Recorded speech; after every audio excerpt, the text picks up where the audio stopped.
Alright, so before we go ahead to the next topic, you should remember what is law of thermal conductivity. तो अगर आपको याद होगा, heat always flows from higher temperature region to lower temperature region. Then we have taken a cube, और इस cube में cube का side length था x. Then एक फेस जो था वो टेम्परेचर T1 पे था, दूसरा जो था वो टेम्परेचर T2 पे था. T1 was greater than T2, hence the heat was flowing from first phase to second phase. The amount of heat flow is directly proportional to area of the phase, directly proportional to difference in temperature, directly proportional to the time for which the heat flows, inversely proportional to perpendicular distance between the two faces. तो वहां से आपके पास ये relation बना था, Q is proportional to A, T1 minus T2, T and inversely proportional to X. Then if you remove this sign of proportionality, तो यहाँ पे आप लिखोगे constant of proportionality which is denoted by K. तो K का equation बन गया QX upon A T1 minus T2 into T, where this K is called as coefficient of thermal conductivity, right? और coefficient of thermal conductivity को define करने के लिए what we have done is, हमने x की value 1, a की value अपने आप 1 मीटर हो जाएगा, क्योंकि अगर x का वैल्यू 1 है तो area will be x into x, मतलब 1 metre square. Difference in temperature is 1 degree Celsius और टाइम 1 सेकेंड लिया. तो इन this equation number 1, if you put x equal to 1, a equal to 1 meter square, temperature difference as 1 degree Celsius and time as 1 second. तो k equal to बन गया आपका q. अब k equal to q की value 1 क्यों नहीं डाली? Because आप यहाँ पे law of thermal conductivity define ही कर रहे हो for the amount of heat flow. See यहाँ पे क्लियर कट हमने मेंशन किया है the amount of heat flowing. तो the amount of heat flowing, जिस अमाउंट को हमको फाइंड करना है उसी की वैल्यू हम 1 सब्स्टिट्यूट नहीं कर सकते. दैट इज व्हाई Q को छोड़ के बाकी सारे के सारे यू आर सब्स्टिट्यूटिंग एज 1. तो what you have is K equal to Q. तो अब coefficient of thermal conductivity is the amount of heat which flows between two parallel faces of a cube, right, which are separated by a distance of 1 metre and temperature difference is 1 degree Celsius. ये equation number 1 हमारे बहुत काम का है. And if you remember, हमने जैसे current हम define करते हैं charge flowing per unit time, वैसे ही heat flowing per unit time can be defined as current. But यहाँ पे ये जो करंट है ये हीट करंट है. चार्ज अपॉन टाइम होता है electric current, heat upon time होता है हीट करंट, राइट? तो this is heat current. And ये कहां से आया? इक्वेशन नंबर 1 से. सिर्फ हमने क्या किया, हमने सिर्फ Q बाई T को एक साइड पे रखा है, बाकी सबको शिफ्ट कर दिया. तो K A T1 minus T2 और डिनोमिनेटर में आएगा X. तो this is heat current, right? इसको डिनोट करने के लिए आप H या फिर P कंडक्शन से डिनोट करते हो. This is what you need to know. यहां तक clear?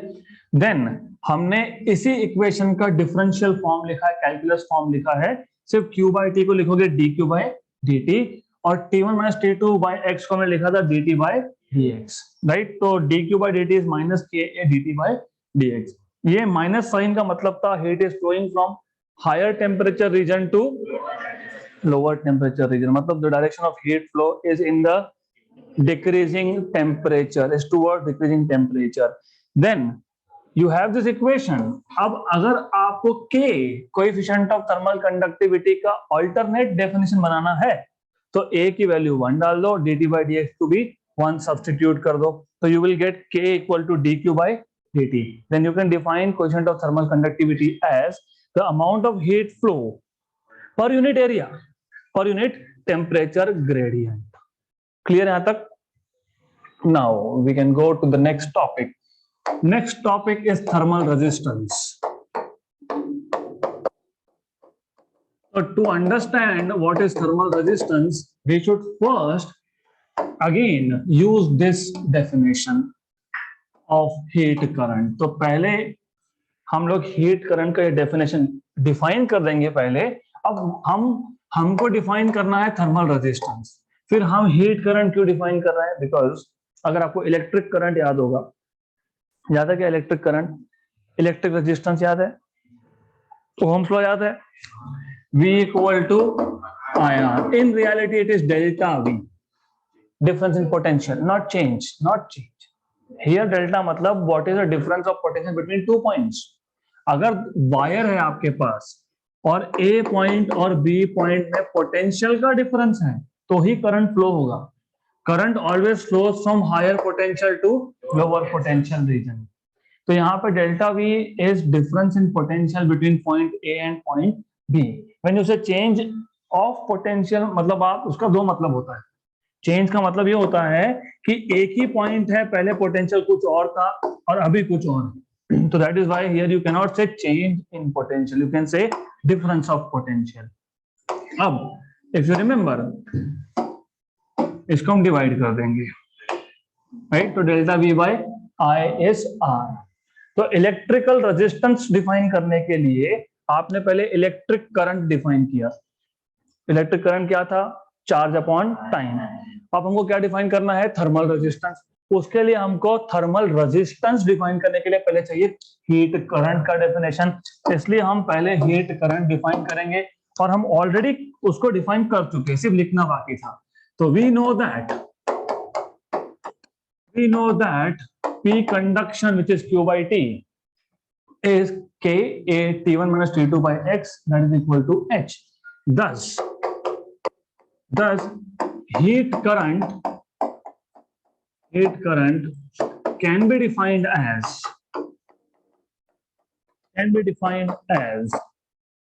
heat rate of heat flow. क्योंकि रेट मतलब यहाँ पे टाइम आया तो rate. It is defined as, ऐसा भी बोल सकते हो heat flowing per unit time चलेगा, या तो ऐसा बोल सकते हो as rate of heat flow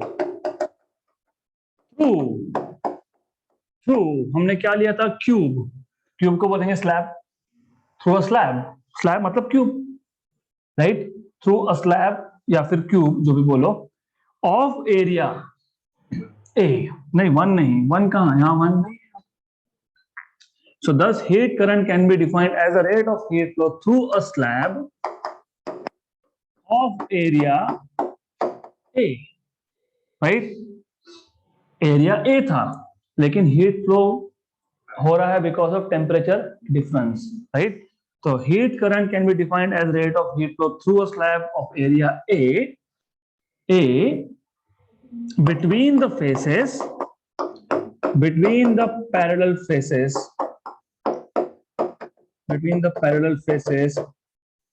which have temperature difference of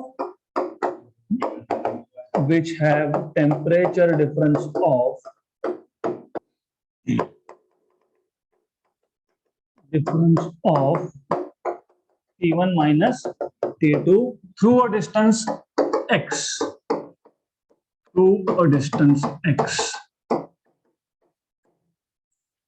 right? क्योंकि हीट कहां से फ्लो होगा? एक फेज से दूसरे फेज तक, मतलब कितना डिस्टेंस कवर करेगा? x, right? तो this is how you can define. Thus heat current can be defined as the rate of heat flow through a slab of area A through a distance x between the faces of the cube which are at a temperature difference of T1 minus T2. ये हो गया definition. Up. Now you can say we know that what you know is we know that electrical resistance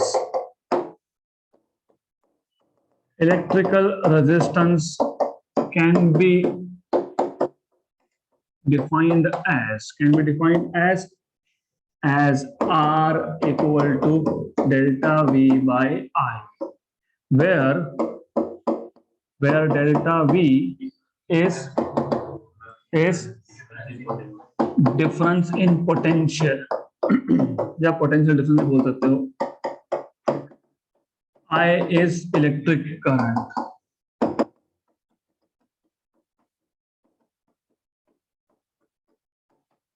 Electrical resistance measures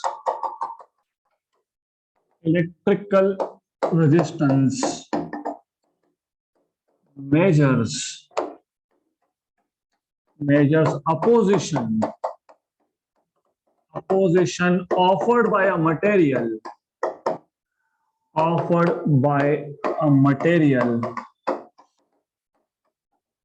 to the flow of electric current,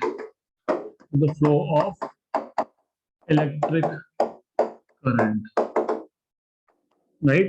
अब क्यों कर रहे हैं? क्योंकि हमको थर्मल रेजिस्टेंस डिफाइन करना है। जैसे आप इलेक्ट्रिकल रेजिस्टेंस डिफाइन करते हो वैसे के वैसे आता है थर्मल रेजिस्टेंस। सिर्फ इतना डिफरेंस आएगा, यहाँ पे डेल्टा वी पोटेंशियल डिफरेंस है, वहां पे डेल्टा टी टेम्परेचर डिफरेंस आएगा। यहाँ पे डिनोमिनेटर में आई इलेक्ट्रिक करंट है, वहां पे एच हीट करंट आएगा। That is the only thing. तो similarly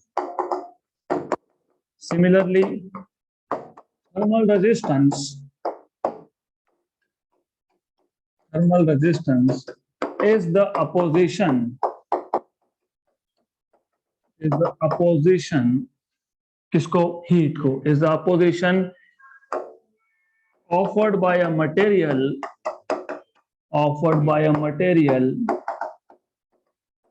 to the flow of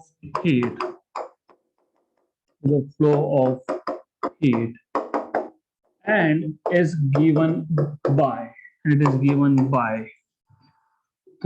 by R suffix T। सिर्फ थर्मल रेजिस्टेंस इसलिए RT, delta T by H या फिर हमने इसको डिनोट किया था P कंडक्शन। करेक्ट? क्लियर यहां तक? इसको आप लिखते हो T1 minus T2 by P conduction, equation number 1। but we know that, what do you know? Look at this equation, ये इक्वेशन देखो, this much, या फिर ठीक है from here P conduction equal to Ka T1 minus T2 by X, but we know that P conduction is equal to Ka T1 minus T2 by X। T नहीं लिखना, T नहीं आएगा T, क्योंकि वो Q by T है, वो Q by T गया, उसी को तो P कंडक्शन बोला है, तो यहाँ पे T नहीं आएगा, D नहीं आएगा। Okay, so you will have from here, therefore इसको शिफ्ट कर दो और X को यहाँ शिफ्ट कर दो, X upon Ka equal to T1 minus T2 upon P conduction, equation number 2। अब from 1 and 2 you see thermal resistance का राइट हैंड साइड का T1 minus T2 by P conduction, और यहाँ पे भी राइट हैंड साइड है T1 minus T2 by P conduction, मतलब thermal resistance is equal to X upon K। Therefore from equation number 1 and 2 you have RT equal to X upon Ke। This is the equation for thermal resistance। Clear? Easy? यही equation हमने use किया, और then we compared with electrical resistance which is delta V by I। फिर हमने define कर दिया on the signal line। Actually we have defined and derived, right? So we have derived thermal resistance is X upon Ka। But interesting, इसलिए मैं बोलता हूँ कि physics को ज्यादा बेटर है समझना देन टू डू रटिफिकेशन। क्यों? Do you remember electrical resistance was proportional to L and inverse proportional to A। जब आप ये प्रोपोर्शनल का साइन हटाते हो तो यू राइट डाउन रेजिस्टिविटी, और 1 अपॉन रेजिस्टिविटी होता है conductivity. Correct? Electrical conductivity, length मतलब distance between the 2 points between which current is flowing, area of cross section of the wire. यहां पे कौन सा अलग था? फिर वही तो था, distance between 2 faces between which the heat is flowing. Electrical conductivity की जगह पे thermal conductivity and so what is new? Nothing, it is exactly the same thing। Correct? तो जैसे वहां पे आपने R equal to L upon sigma A define किया था, यहाँ पे आप RT equal to X upon Ka define कर रहे हो, राइट? सिंपल है। तो this is what you have. What I will leave for you as an exercise is to find out SI unit of RT। Simple है, it is too simple to do that. तो आप easily find कर सकते हो, वैसे तो यहीं से मिल जाएगा आपको, पर ठीक है यहाँ पे भी है, तो you can find out what is SI units of thermal resistance. Good. तो clear यहाँ तक? तो today we just started with the definition of heat current. We use that definition of heat current to find out what is thermal resistance. और ये formula याद रखना. You will need this.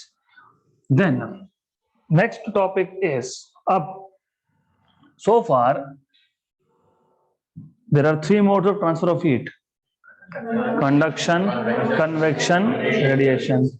तो हमने अभी तक सिर्फ देखा है कंडक्शन इन डिटेल, और कंडक्शन ही हमको चाहिए in detail. Convection we will study not in a lot of details. Radiation we will study just by definition of radiation, that's it.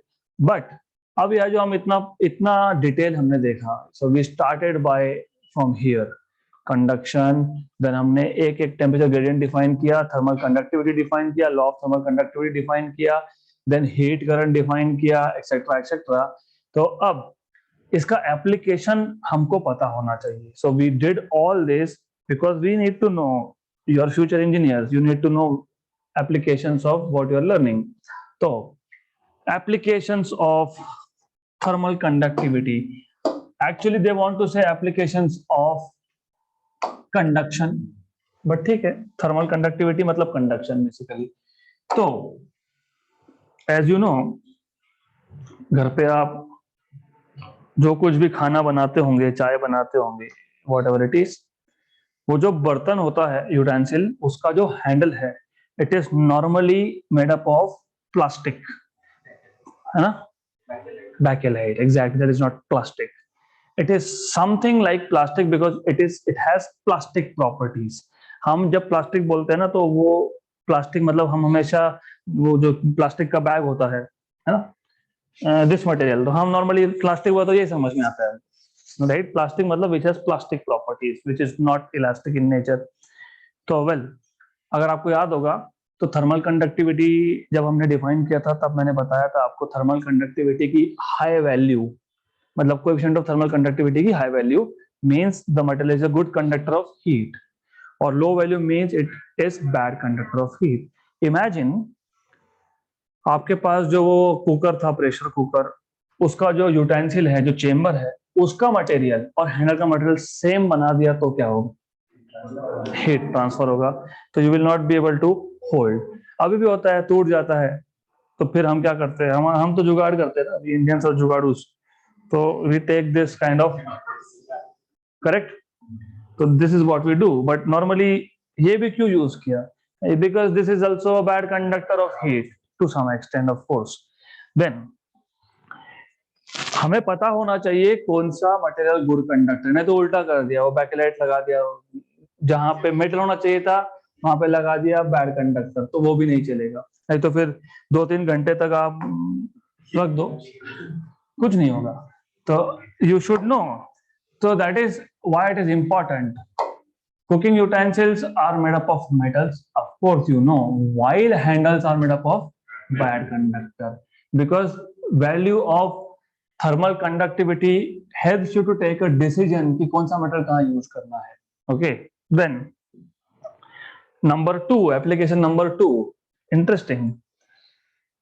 You know, if you go to places like Rajasthan, वहां पे जब घर बनते हैं, उनका जो material होता है वॉल बनाने का, bricks, they are different then what we use. और if you go to colder places, they have different materials, right? और अगर आप वेस्टर्न कंट्रीज में जाओगे तो they normally make wooden houses also, right? तो अब ये जो हम ब्रिक यूज करते हैं, even for cold storage system, पता है कोल्ड स्टोरेज सिस्टम ना?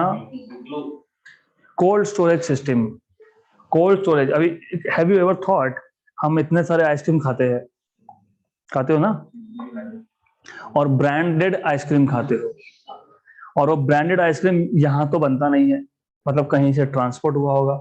अभी ट्रांसपोर्ट हुआ होगा तो उसको मेल्ट होने का चांस होता है, सिर्फ थर्माकोल से काम नहीं बनता.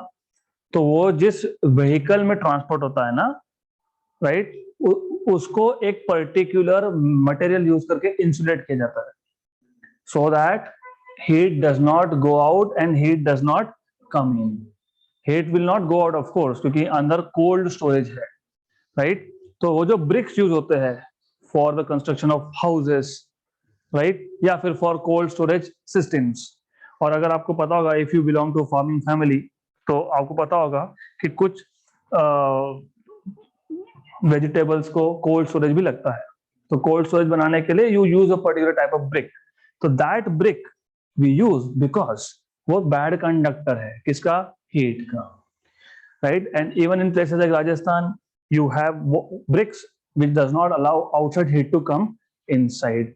और पुराने जमाने में वो मट्टी भी लगाते थे and that also is like a bad conductor of heat. तो सेकंड एप्लीकेशन कंडक्शन, मतलब वो जो वॉल है उसके थ्रू हीट कंडक्ट नहीं होना चाहिए, राइट. तो second application is thick walls are used in the construction of cold storage rooms.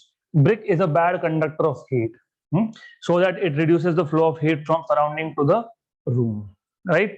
So this is what you need to know. ये हो गया application number 2.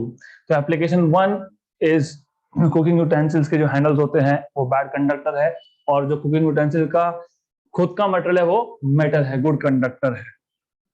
Application number 3, to prevent ice from melting. देखा होगा किसमें आप pack करके जाते हो, अभी थर्माकोल बॉक्सेस में लेकिन थर्माकोल बॉक्सेस का साइज का लिमिटेशन है और वो टूटता भी है, इट ब्रेक्स. तो देखा है वो एक ब्राउन कलर का बैग आता है जिसको हम लोग हमारी भाषा में गुनी बोलते हैं, गुनी, that is in English gunny bag. तो it is a gunny bag. देखा होगा ना, जूट टाइप ऑफ मटेरियल होता है वो, राइट.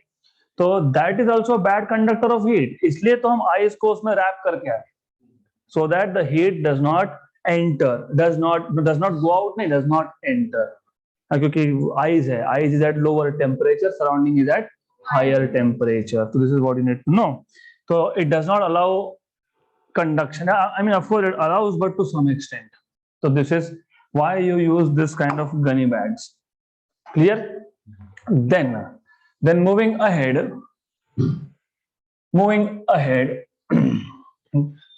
अब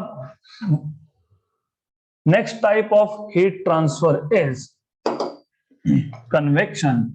और convection का आपको सिलेबस में उतना ही है जितना मैं पहले एक बार बता चुका हूं, मैं वापस बताऊंगा. Convection is a mode of transfer of heat normally in liquids. तो एज यू रिमेंबर, कंडक्शन में पार्टिकल खुद एक जगह से दूसरी जगह नहीं जाता है.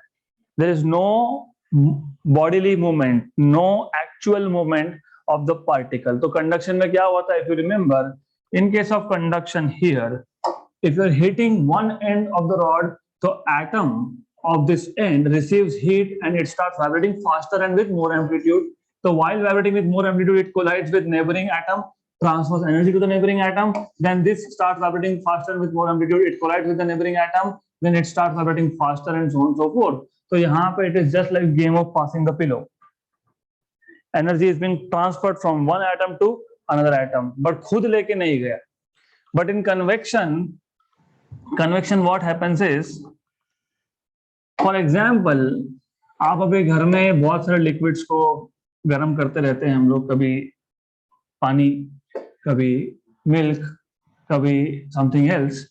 सो what happens in case of liquids? So when you heat a liquid, तो सबसे पहले जो सबसे नीचे मॉलिक्यूल्स हैं, क्यों, क्योंकि normally liquids are normally they are in molecular form. Talk about any liquid you will find it is in molecular form normally. तो the molecules of the liquid which are at the bottom receive heat first, and आपको ये पता होना चाहिए when they receive heat, तो heat मिलने के बाद इनका डेंसिटी हो जाता है कम, डेंसिटी भी कम, प्रेशर भी कम. And what happens? Also, you know, heat is a form of energy which can neither be created nor be destroyed.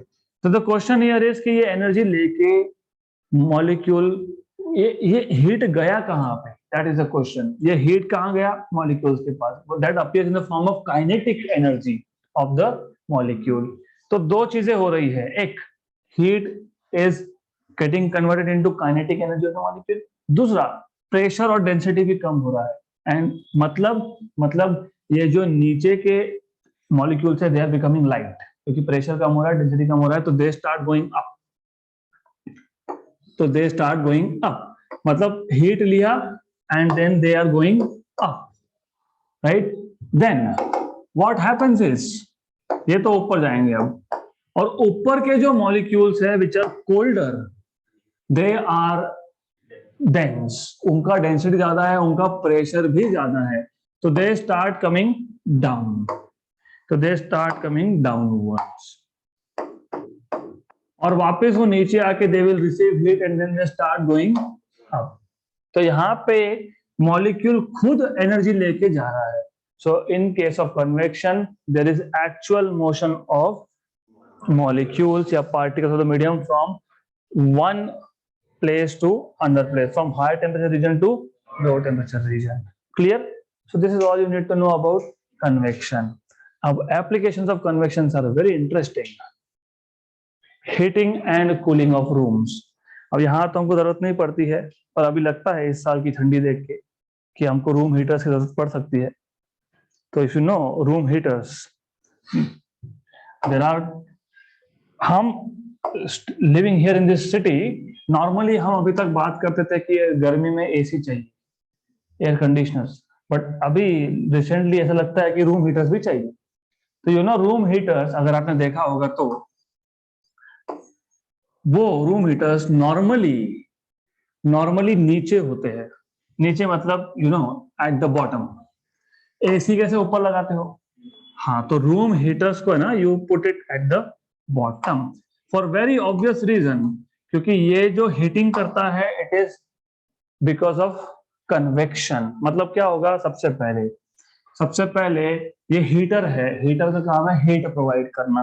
तो जहां पास में, इस हीटर के पास में जो एयर के मॉलिक्यूल्स है उसको हीट मिलेगा, हीटर से हीट मिलेगा, हीटर से हीट मिलेगा मतलब प्रेशर कम होगा, मतलब डेंसिटी कम होगा, तो और काइनेटिक एनर्जी भी मिलेगा, तो they start going upwards, right. तो अपवर्ड्स, तो हीटिंग जो होता है, अब सोचो उल्टा किया होता, इमेजिन, जस्ट इमेजिन, ये हीटर को हमने नीचे की जगह पे लगा दिया होता ऊपर, तो ऊपर हीट करना है हमको, राइट। तो you don't want to heat top, मतलब basically what you can say, क्या बोलते हैं, सीलिंग, सीलिंग को हीट नहीं करना, you want to maintain temperature here in this room, तो it has to be over here. Where as for air conditions उल्टा, ऐसा क्यों, same logic because air conditions में क्या होगा, ये जो एयर मॉलिक्यूल्स है near the air conditioners, they basically suck heat, heater supply heat and this absorbs heat, heater supplies heat and air conditioners absorb heat. When heat is supplied, density decreases, pressure decreases. Then for air conditioners, heat is absorbed, मतलब density increases and pressure increases, मतलब the molecules become heavy and they start coming down. That is the reason behind putting them at the top, right? So this is how cooling and heating takes place of room and via convection. तो अभी तक पता नहीं था कि ये कौन सा मेथड ऑफ हीट ट्रांसफर है, तो यू नो हीटिंग और cooling of a room is via convection. Then one more application, cooling of transformers. ये ट्रांसफॉर्मर वो मूवी ट्रांसफॉर्मर नहीं है, remember this is transformer that you use in real life. अब आपको पता होगा, वैसे नहीं पता हो तो बता देता हूं एग्जाम्पल। पहले देख लो ट्रांसफॉर्मर दिखता कैसा है, और एग्जैक्ट इसका वर्किंग जो है वो आपको 12th में है ही, 12th में सीखोगे आप, you will learn this in 12th, okay. देन पर दिखता कैसा है, ऐसा होता है, यू हैव अ कोर, आपके पास एक कोर है, कोर मतलब एक मटेरियल है, राइट? इसके ऊपर वाइंडिंग होते हैं, you put windings over here. Winding मतलब पता है ना, वायर के टर्न्स। एंड ये जो साइड है, यहां से हम सप्लाई देते हैं, इसलिए इसको बोलते हैं प्राइमरी। ये प्राइमरी कॉइल बोलते हैं, प्राइमरी वाइंडिंग, जहां से सप्लाई दें। If you know, in our country supply is 230 volt. Have you ever thought कि हमको तो पता था, आपको पता है सबको 230 वोल्ट का सप्लाई है, लेकिन मोबाइल फोन के चार्जर्स, लैपटॉप के chargers, etcetera etcetera, TV devices, जो कुछ भी होगा, it works on 120, 130, 140 volt, right? तो ऐसा मैजिक कैसे हो गया 230 का 120? और ये एसी होता है अल्टरनेटिंग, ये एसी एयर कंडीशनर नहीं है, ये एसी अल्टरनेटिंग है, अल्टरनेटिंग करंट है। और हमारे डिवाइसेस वर्क करते हैं डीसी पे, राइट? तो वो डीसी में कन्वर्ट कैसे होता है वो भी 12th में आएगा, पर अभी समझ लो रेक्टिफायर सर्किट्स, गुड। लेकिन you should know, of course you should know, कम से कम इतना बताना चाहिए कि 230 वोल्ट से 120 हुआ कैसे, with the help of transformers. तो ट्रांसफॉर्मर में और एक कॉइल होती है जिसके थ्रू आप आउटपुट लेते हो, एक के थ्रू इनपुट देते हो, दूसरे के थ्रू आउटपुट लेते हो, इसको बोलते हैं सेकेंडरी। अगर इनपुट हाई है और आउटपुट लो चाहिए, तो number of turns in the primary are more and number of turns in the secondary are less. पर उल्टा भी है, there are some devices in your house which work on more voltage, 440 volt, 500 volt, 600 volt, 1000 volt, right? तो उस case में आपको इसको, by the way, जब इनपुट हाई हो और आउटपुट लो चाहिए, इसको बोलते हैं स्टेप डाउन। स्टेप डाउन क्योंकि 230 सप्लाई आ रहा है, उससे कम चाहिए। उल्टा, उल्टा इफ यू वांट मोर, तो you put secondary coil with more number of turns. Primary में टर्न्स कम है और सेकेंडरी में टर्न्स ज्यादा है, इसको बोलते हैं step up, step up transformer. Normally step up transformer specifically they generate a lot of heat. अब हीट है तो फिर कूलिंग सिस्टम चाहिए, राइट? नहीं तो जल जाएगा। और आपने देखा होगा ये इलेक्ट्रिसिटी सप्लाई के जो पोल्स होते हैं उसके नीचे बड़ा बॉक्स लगा होता है, DP, that is nothing but they are transformers inside, right? और उसको कभी खोल के देखो, मत देखना खोल के। when if they are repairing something or if they are putting that DP there, so if you see, you will see a lot of windings, that is nothing but a transformer. तो अब heat जो generate होता है तो उसको cool कैसे करना, तो क्या होता है, ट्रांसफॉर्मर के बिल्कुल ऊपर एक टैंक होता है जिसमें they put liquid, so they put some kind of liquid over here. अब ट्रांसफॉर्मर में जो हीट जनरेट होगा वो जाएगा इस लिक्विड को, और लिक्विड में वही होगा जो अभी हमने सीखा, मतलब जो बॉटम, मतलब जो डायरेक्टली ट्रांसफॉर्मर के साथ कांटेक्ट में मॉलिक्यूल्स है, दे receive heat, then density decreases, pressure decreases, and they get energy, and then the molecules start going upwards, and the colder one, cold molecules, they start coming downwards. So this is how heat is basically taken out from the transformer. अब इसके बाद क्या, फिर इसके बाद कहाँ जाएगा, इसके बाद उसके ऊपर और एक लिक्विड होता है, इसके ऊपर और एक लिक्विड होता है, और उस लिक्विड का काम क्या है, उस लिक्विड का काम ये है कि ये लिक्विड नंबर 1 से हीट लेना। तो it is a step by step process, right? तो this is how it goes, ऐसा हीट का ट्रांसफर होता है बेसिकली, राइट? तो convection process of heat transfer is also used for cooling of transformers. तो ये दो एप्लीकेशंस है ऑफ कन्वेक्शन। अब तीसरा मोड ऑफ ट्रांसफर है रेडिएशन, जो हम डिटेल में देखने नहीं वाले, सिर्फ आपको पता होना चाहिए the transfer of heat from one point to another point, one body to another body with the help of electromagnetic waves is called as radiation. Next question. Yes, next is question. That is my next question. So we will solve some numericals now. Example 7.17. What is the rate of energy loss in watt per square meter? पहले question अच्छे से पढ़ लो. What is the rate of energy loss in watt per square meter? Rate of energy loss मतलब पहले मैं लिख देता हूँ क्या फाइंड करना है. रेट ऑफ एनर्जी लॉस मतलब Q बाई टी तो है. This is rate of energy loss Q by T. Rate आया मतलब डिनोमिनेटर में टाइम आएगा. किसका? एनर्जी का लॉस मतलब Q बाई टी. पर स्क्वायर मीटर मतलब एडिशनली नीचे ए भी है.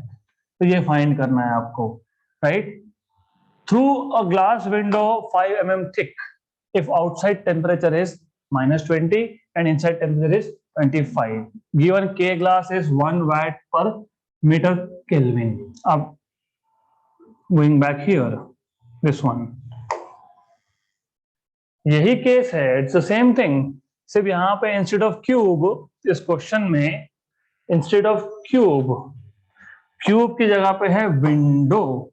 मतलब ऐसा है, remove this, you have two parallel faces of a window. Okay. और ये जो विंडो है इसका थिकनेस आपको दे के रखा है 5 mm. तो this is how it is. तो ये है वैल्यू ऑफ x. गुड. तो अब what is given to you is, देख लो एक एक करके. थिकनेस मतलब x वैल्यू कितना? 5 mm. 5 mm मतलब x equal to 5 into 10 power minus 3 meter. Right. Then what you have is T1 minus T2, delta T बोल सकते हो. अब देखो ज्यादा यहाँ पे सोचना नहीं. 25 minus 20, 25 minus और minus 20 मतलब plus 20. इतना कंफ्यूज होने की जरूरत नहीं है. टोटल टेम्परेचर डिफरेंस +25 0 से 25 फॉरवर्ड डायरेक्शन में है, पॉजिटिव डायरेक्शन में, और -20 0 से 20 पीछे है. तो 25 and 20 45. तो T1 minus T2 is 45 degree Celsius. Then what is given to you is K glass. K glass is 1 watt per meter Kelvin. This is what you're supposed to find. Q by AT. Formula already आपको पता है. पता है? Of course पता है. कैसे पता है? कैसे पता है? यू सी, यहाँ पे भी यूज किया आपने या फिर यहाँ पे भी यूज किया है. तो this is what you need. ये है formula that you are going to need this. Okay. सिर्फ इतना है यहाँ पे दैट हमको चाहिए Q बाई AT. तो A को यहां से उठा के हम लोग यहां लिखने वाले हैं. That's it. This is the formula. Okay. तो Q by AT is K T1 minus T2 by X. Fine. तो अब you have all the values, just substitute and you have the solution. बहुत सिंपल सा case. Q by AT, Q by AT. K value is 1. T1 minus T2 is 45 and A तो find करना है. ये X कितना है? 5 mm. 10 पर minus 1 जा 9 जा 9 और ये ऊपर जाएगा 9000. करेक्ट हो गया आंसर. खत्म. That is the solution. But wait a minute. Q by AT is 9000. 9000 क्या? What 9000? What units? लिखा है in watt per square. तो watt per square meter. You were right. वैसे watt is joule per second. हाँ, तो joule per meter square per second. लेकिन बोला ही है ना in watt per meter square. So this is how you are supposed to solve this question.